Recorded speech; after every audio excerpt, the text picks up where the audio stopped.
She's a sitting vice president with a fine record of public service and no taint of corruption. On paper, Leni Robredo should be a dream candidate. Yet throughout this election, she's found herself trailing far behind the front runner.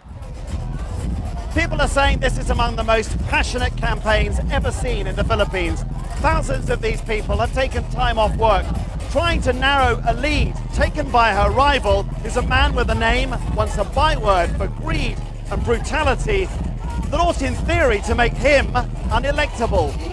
I must soar above the turbulence. It's been 36 years since President Marcos and his notorious wife Imelda were driven into exile by what's known here as the EDSA People Power Revolution. Now their son Bongbong wants to reverse history and retake the presidency. He may lack his father's charisma.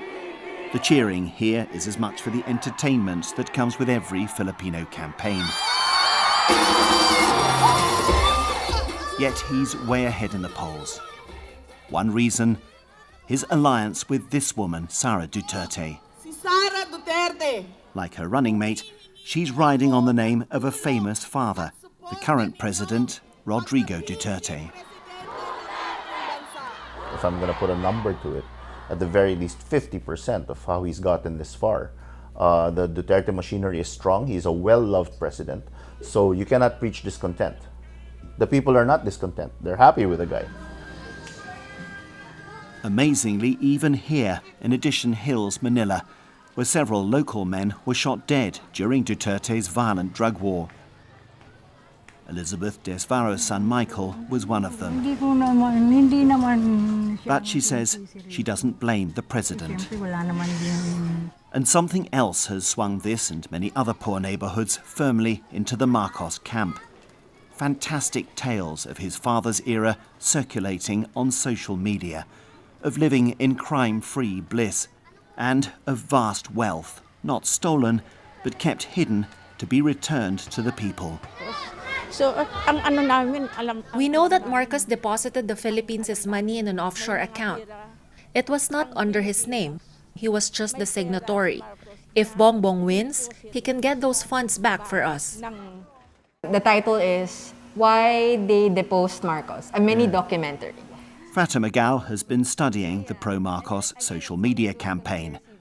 From its start several years ago, she's watched it swell into a torrent of craftily edited videos recasting the Marcos era as a golden age of prosperity. I think it was a perfect storm for the Marcoses, not only because they have that wealth to wage this information, war against the Filipino people and in Philippine history. It's also about the failure of the post-EDSA administration that really built that resentment, especially among the lower economic class, because the reformist government failed them, didn't really improve their situation. Leni Robredo supporters have been going door to door across the country to try to challenge the seductive Marcos narrative that now dominates social media, to see if they can change voters' minds before next Monday. It's a spirited effort, but they're running out of time.